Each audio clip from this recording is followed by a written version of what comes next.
بسم اللہ الرحمن الرحیم۔ السلام علیکم ناظرین، آج میں آپ کے لیے انتہائی دلچسپ، خوفناک اور سنسنی خیز کہانی لے کر آئی ہوں۔ لیکن کہانی شروع کرنے سے پہلے آپ سے گزارش ہے کہ اگر آپ ہمارے چینل پر نئے ہیں تو ہمارے چینل کو ضرور سبسکرائب کیجیے تاکہ آپ کو ہماری ویڈیو سب سے پہلے ملیں۔ رات کے 2:30 بجے کا وقت تھا۔ سڑک بالکل سنسان تھی۔ سڑک کے پاس ایک فیکٹری سے آنے والا دھواں سڑک کے قریب لگی روشنیوں میں خوفناک حد تک خوبصورت نظر آ رہا تھا۔ میں سڑک کے بیچ میں تھا جب ایک بالکل کالی سیاہ بلی، منہ میں سفید رنگ کا کبوتر دبوچے، تیزی سے میرے سامنے سے گزر گئی۔ مجھے امی کی بات یاد آ گئی کہ اگر کالی بلی راستہ کاٹ جائے تو کوئی مسئلہ ضرور ہوتا ہے۔ میں اس راستے کی طرف چل دیا جہاں بلی گئی تھی۔ یہ سڑک پر پہلے کی نسبت بہت زیادہ سنسان ہو گئی تھی۔ مجھے ایسی سنسان جگہوں سے شروع سے ہی ایک عجیب قسم کی وحشت تھی۔ چلتے چلتے آدھا گھنٹہ ہو چکا تھا لیکن ابھی تک مجھے وہ بلی کہیں نظر نہ آئی۔ میں سستانے کے غرض سے تھوڑی دیر رکا تو میری نظر سڑک کے کنارے پر پڑی۔ مجھے ایسا لگا جیسے وہاں کچھ ہے۔ میں نے اپنا چشمہ ٹھیک کرتے ہوئے غور سے دیکھا تو وہ ایک بچہ تھا جو وہاں بیٹھا تھا۔ میں نے گھڑی پر نظر دوڑائی تو رات کے 3:30 بج چکے تھے۔ میں بہت پریشان ہوا۔ یہ بچہ یہاں اس وقت کیا کر رہا ہے؟ ضرور بیچارہ مصیبت میں ہوگا، راستہ بھٹک کر یہاں آ گیا ہوگا۔ مجھے اس کی مدد کرنی چاہیے۔ یہ سوچ کر میں اس بچے کی طرف چل دیا۔ بیٹا، اس وقت یہاں پر اکیلے بیٹھ کر کیا کر رہے ہو؟ کیا میں آپ کی کچھ مدد کر سکتا ہوں؟ میں نے اس بچے سے پوچھا۔ اس بچے نے جیسے ہی پیچھے مڑ کر مجھے دیکھا تو میں ایک جھٹکے کے ساتھ نیند سے اٹھ بیٹھا۔ سردیوں کے اندر بھی میں مکمل طور پر پسینے میں بھیگا ہوا تھا۔ لمبے لمبے سانس لیتے ہوئے میں نے چہرے سے پسینہ صاف کیا، بیڈ کے قریب پڑے میز پر سے پانی کا گلاس اٹھایا اور کھٹا کھٹ پی گیا۔ لیمپ کی روشنی میں گھڑی پر وقت دیکھا تو 3:30 بج رہے تھے۔ آخر ہمیشہ مجھے ہی کیوں ایسے عجیب اور ڈرانے قسم کے خواب آتے ہیں؟ میں نے دل میں سوچا، اور پھر وہ خواب دوبارہ میرے ذہن میں چلنا شروع ہو گیا۔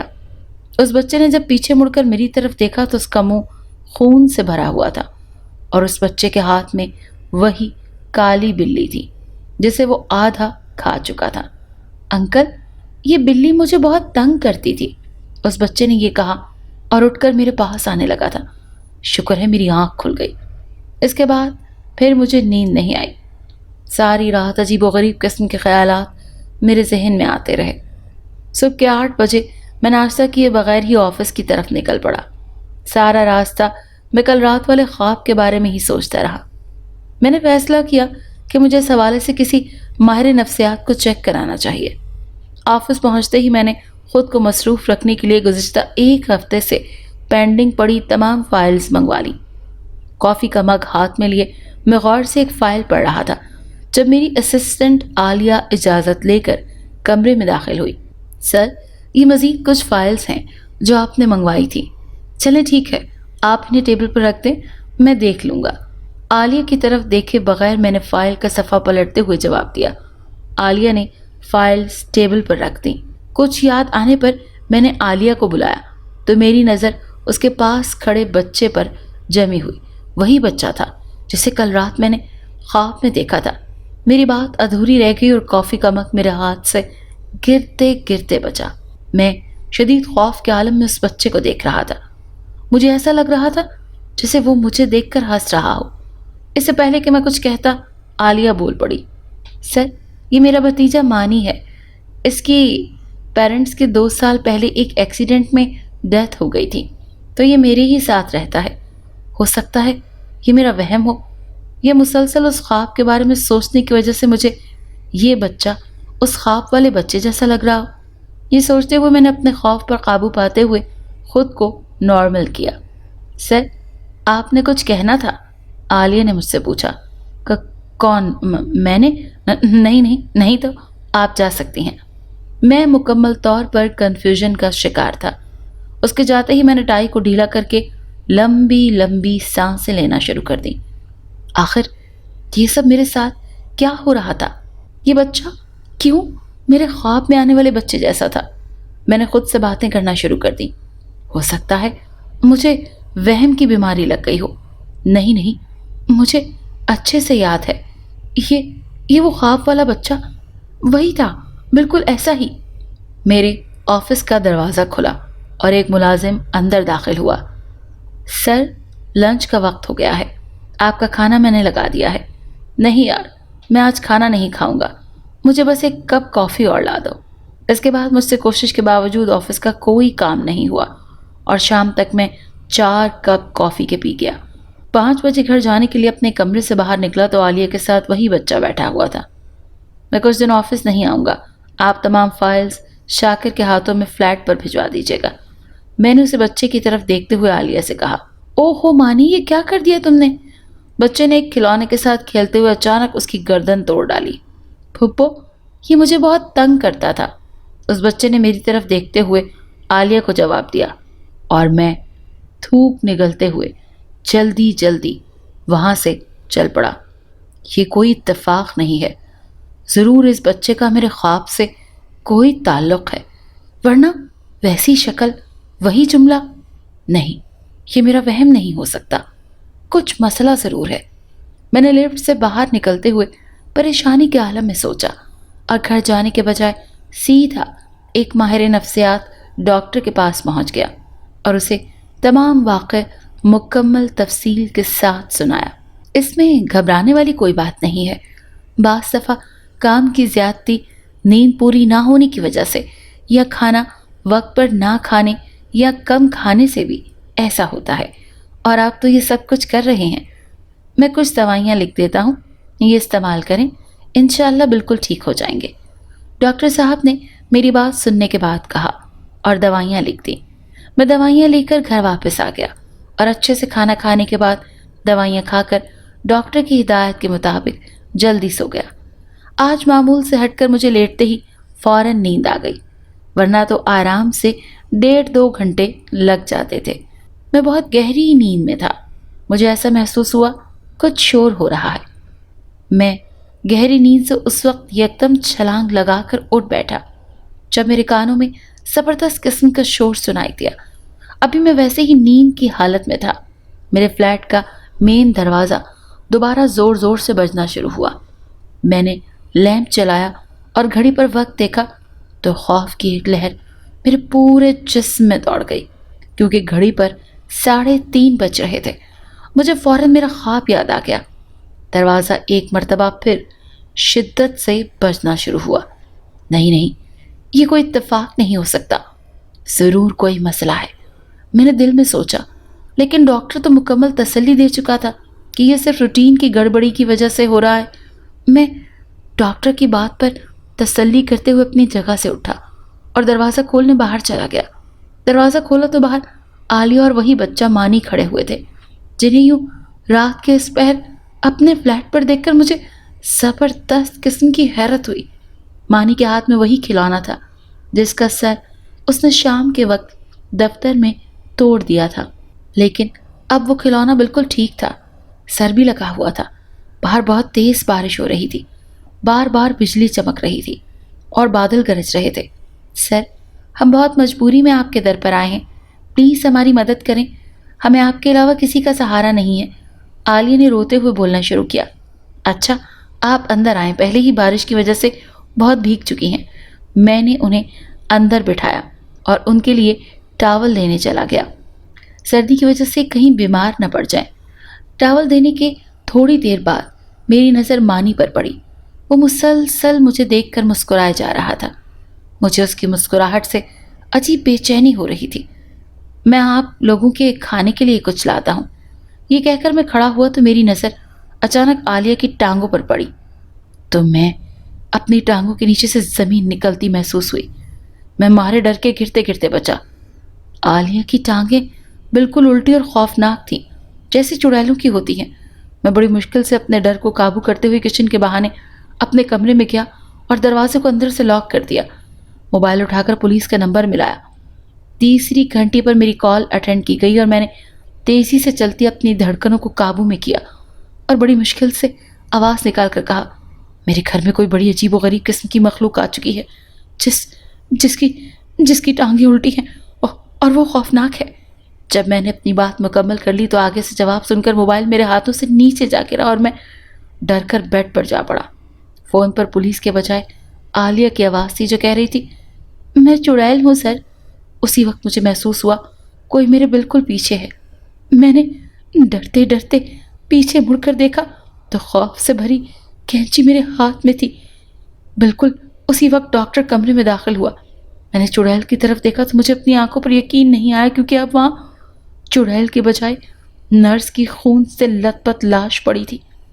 ڈاکٹر، میں نے اسے نہیں مارا، یہ چڑیل تھی، نرس نہیں تھی، مجھے مارنے آئی تھی۔ میں نے ڈاکٹر کو دیکھتے ہی اس کی وضاحت دی جو یقیناً بے سود تھی۔ ڈاکٹر سیکیورٹی کے اہلکاروں کو بلا لایا، جنہوں نے مجھے پاگل سمجھتے ہوئے پکڑ کر قابو میں کیا، اور ڈاکٹر نے جلدی مجھے انجیکشن لگا دیا، جس کے ساتھ ہی میری آنکھوں کے سامنے اندھیرا چھا گیا اور میں بے ہوش ہو گیا۔ جب میں ہوش میں آیا تو میں نے خود کو پہلے کے بجائے کسی اور کمرے میں پایا۔ ابھی تک میں غنودگی کے عالم میں تھا۔ میں نے اٹھنے کی کوشش کی لیکن مجھ سے ہلا نہ گیا۔ میں نے سمجھا شاید کمزوری کی وجہ سے ایسا محسوس ہو رہا ہے، لیکن جب میں نے غور کیا تو میرے دونوں ہاتھ اور پاؤں اسٹریچر کے دونوں اطراف سے بہت مضبوطی کے ساتھ بندھے ہوئے تھے۔ کمرے کا دروازہ کھلا اور اسی ڈاکٹر کے ساتھ چند پولیس اہلکار بھی اندر داخل ہوئے۔ ڈاکٹر اور پولیس والوں کے ایک آفیسر نے آپس میں کوئی بات کی اور اس آفیسر کے علاوہ باقی سب باہر چلے گئے۔ آفیسر، میں نے اس نرس کو نہیں مارا۔ آپ شاید مجھے پاگل سمجھیں گے، لیکن وہ نرس نہیں تھی بلکہ چڑیل تھی جو مجھے مارنا چاہتی تھی۔ وہ میرے آفس میں بھی کام کرتی ہے۔ آپ میرے آفس سے عالیہ نام کی لڑکی کو گرفتار کروائیں۔ آپ یہ سب کچھ آشکار ہو جائے گا آپ پر۔ میں نے خود کو نارمل رکھنے کی کوشش کرتے ہوئے پولیس والے کو ساری تفصیل بتائی، لیکن اس کے باوجود میری بڑبڑاہٹ واضح طور پر نظر آ رہی تھی۔ تقریباً 2 گھنٹے تک پولیس والا مجھ سے مختلف قسم کے سوالات کرتا رہا اور اس کے بعد چلا گیا۔ میری تھوڑی سی ڈھارس بندھی کہ اب عالیہ گرفتار ہو جائے گی اور ساری گتھی سلجھ جائے گی اور مجھے ذہنی، نفسیاتی اور جسمانی اذیت سے چھٹکارا مل جائے گا۔ تقریباً 1.5 گھنٹے بعد پولیس آفیسر دوبارہ آیا۔ اچھا، تو عالیہ کتنے عرصے سے دفتر میں بطور آپ کی پرسنل اسسٹنٹ کام کر رہی تھی؟ پولیس آفیسر نے پوچھا۔ تقریباً 6 مہینے سے زیادہ کا عرصہ ہو گیا تھا اسے میرے دفتر میں کام کرتے ہوئے، اور میں نے ابھی تھوڑی دیر پہلے تو آپ کو ساری تفصیل بتائی تھی۔ آپ دوبارہ کیوں پوچھ رہے ہیں؟ اور عالیہ کہاں ہے؟ میں نے پریشانی کے عالم میں پولیس آفیسر سے پوچھا۔ آپ خود پاگل ہیں یا ہمیں پاگل بنانے کی کوشش کر رہے ہیں؟ آفیسر مجھ پر چلایا۔ اب کی بار اس کے لہجے میں بہت کرختگی تھی۔ کیا مطلب؟ کہ کیا کہنا چاہ رہے ہیں آپ آفیسر؟ میرا یہ مطلب ہے کہ آپ کے دفتر میں عالیہ نام کی کوئی بھی لڑکی کام نہیں کرتی، اور آپ کی پرسنل اسسٹنٹ کی سیٹ بھی پچھلے 6 مہینے سے خالی ہے۔ نہ صرف یہ بلکہ آپ کے آفس کے اسٹاف کے مطابق آپ پچھلے کئی عرصے سے بہت عجیب و غریب قسم کی حرکتیں کر رہے ہیں۔ اپنے دفتر کے کمرے میں خود سے باتیں کرتے ہوئے پائے گئے ہیں، اسسٹنٹ کی ٹیبل پر روزانہ خود سے باتیں کرتے ہیں، اور آپ کے دفتر اور گھر میں نشے کی گولیاں بھی پائی گئی ہیں۔ میں منہ کھولے سکتے کے عالم میں پولیس آفیسر کی باتیں سن رہا تھا، اور میرے ذہن کے کسی کونے میں یہ خیال پروان چڑھ رہا تھا کہ شاید یہ پولیس والا مجھ سے کوئی گھنونا قسم کا مذاق کر رہا ہے، یا میں کوئی خواب دیکھ رہا ہوں۔ لیکن اس وقت مجھے شدید حیرانگی کا جھٹکا لگا جب پولیس والے نے مجھے CCTV کی ویڈیو دکھائی، جس میں روزانہ عالیہ کی ٹیبل کے پاس کھڑا عالیہ سے باتیں کرتا تھا، لیکن اب ویڈیو میں کہیں پہ بھی عالیہ کا نام و نشان تک نہیں تھا۔ اس کے بعد اگلے کئی منٹ تک پولیس والا مجھ سے پتہ نہیں کیا کچھ کہتا رہا، لیکن میرا دماغ مکمل طور پر معاف ہو چکا تھا۔ مجھے پولیس والے کی کوئی بھی بات سمجھ میں نہیں آ رہی تھی۔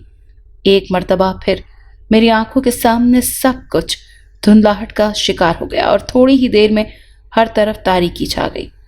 آج آپ کو عدالت میں پیش کیا جائے گا، ڈاکٹر نے میری رپورٹس چیک کرتے ہوئے مجھے بتایا۔ سلطان صاحب، میں نے ایسے کچھ کیس پہلے بھی دیکھے ہیں۔ میں آپ کو ایک مخلصانہ مشورہ دے رہا ہوں کہ عدالت میں آپ کا وکیل جو کچھ بھی آپ سے پوچھے، آپ نے اسے یہی جواب دینے ہیں۔ ڈاکٹر مجھے مکمل تفصیل سے ساری صورتحال سے نمٹنے کا طریقہ سمجھا رہا تھا۔ تو کیا آپ یہ چاہتے ہیں کہ میں عدالت میں یہ قبول کروں کہ میں پاگل ہوں؟ میں نے لاچارگی سے ڈاکٹر سے پوچھا۔ آپ کے اوپر قتل کا مقدمہ چل رہا ہے۔ اگر آپ یہ سب کچھ نہیں کرتے تو آپ کو 25-30 سال کی قید ہو جائے گی، یا ہو سکتا ہے پھانسی دے دی جائے۔ لیکن اس طریقے سے آپ کو عدالت کسی پاگل خانے بھیج دے گی، جہاں پر کم از کم آپ جیل سے 1000 گنا بہتر زندگی گزار سکیں گے۔ لیکن ڈاکٹر، میں پاگل ہرگز نہیں ہوں۔ یہ سب کچھ مجھے نظر آتا ہے۔ مجھے ایسے ڈرانے قسم کے خواب آتے ہیں، مجھے عجیب عجیب چیزیں نظر آتی ہیں۔ میں نے روتے ہوئے ڈاکٹر سے کہا، آپ کے عدالت جانے کا وقت ہو چکا ہے۔ چند پولیس اہلکار کمرے میں داخل ہوئے۔ اسٹریچر سے بندھے ہوئے میرے دونوں ہاتھ اور پاؤں کھولے گئے۔ ہتھکڑیاں لگا کر مجھے اسپتال کے کمرے سے باہر پولیس کی گاڑی میں لایا گیا۔ عدالت پہنچنے کے 1 گھنٹے بعد میرے کیس کی کارروائی شروع ہوئی۔ تمام جوابات میں نے اپنے وکیل کے کہنے کے مطابق دیے۔ تقریباً 1.5 مہینے تک میرا کیس ایسے ہی چلتا رہا اور بالآخر نفسیاتی مریض تصور کرتے ہوئے عدالت نے مجھے ایک پاگل خانے میں داخل کروا دیا۔ یہاں پر جلد ہی میں نے خود کو ماحول کے مطابق ڈھال لیا۔ اسی ڈاکٹر کو میں نے اپنا ذاتی ڈاکٹر بنا لیا، جو ہر ہفتے مجھے باقاعدگی سے چیک کرنے آتا۔ اس کے مستقل علاج سے میری طبیعت اب پہلے سے زیادہ بہتر ہو چکی تھی۔ اب مجھے ڈرانے خواب بالکل کم آتے تھے۔ میری روٹین بہت بہتر ہو چکی تھی۔ اب میں سکون محسوس کر رہا تھا۔ کھانا پینا وقت پر تھا اور چند ایسے جیسے سمجھدار قسم کے پاگلوں سے میری دوستی بھی ہو گئی تھی، جو بالکل تو نہیں تھے پاگل، لیکن حالات کی ستم ظریفی اور لوگوں کی خود غرضیوں کی وجہ سے وہ اس پاگل خانے میں موجود تھے۔ وقت اسی طرح سے گزرتا گیا اور پتہ نہیں چلا کہ 5 سال گزر گئے اور باقی میرے علاج کے فقط 2 ہفتے رہ گئے۔ عدالت پہلے ہی میرے قتل کو میرے پاگل پن کی وجہ قرار دے کر مجھے علاج مکمل ہونے کے بعد رہا کرنے کے احکامات جاری کر چکی تھی۔ اس 5 سال کے عرصے کے دوران میں نے اپنی زندگی میں بہت کچھ سیکھا تھا۔ اپنے مشاہدات و تجربات کی بنیاد پر اپنے جیسے لوگوں کی ایسی مشکلات سے بچانے کے لیے میں نے کتاب بھی مکمل کر لی تھی، جسے اپنے رہا ہونے کے بعد ہی شائع کروانا تھا۔ آج اگر میں زندہ تھا تو اس کا سارا سہرا ڈاکٹر جمال کو جاتا تھا، جن کی حوصلہ افزائی اور مسلسل رہنمائی کی بدولت میں یہ کڑا وقت بہت صبر کے ساتھ گزار سکا۔ آپ باہر جاتے ہی ہمیں بھول جائیں گے نا؟ میرے دوستوں نے مجھ سے الوداعی ملاقات کرتے ہوئے کہا۔ اسپتال سے آج میرے جانے کا دن تھا۔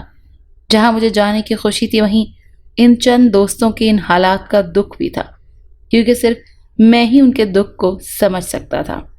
میں نے خود سے وعدہ کیا تھا کہ اسپتال سے نکلتے ہی میں ان تمام لوگوں کے حق کے لیے، ان کی آزادی کے لیے لڑوں گا۔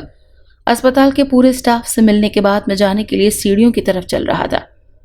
سیڑھیوں کے پاس پہنچ کر میں نے ایک دفعہ پھر تمام لوگوں کو پیچھے مڑ کر دیکھا اور فرط جذبات پر قابو نہ رکھتے ہوئے میرے آنسو بہنے لگ گئے۔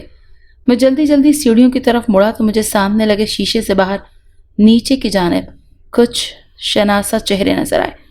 میں نے دوبارہ مڑ کر شیشے کی طرف دیکھا، گو کہ میں 4تھی منزل پر موجود تھا، لیکن اس کے باوجود باہر کھڑے چہرے پہچاننے میں مجھے 2 سیکنڈ بھی نہ لگے۔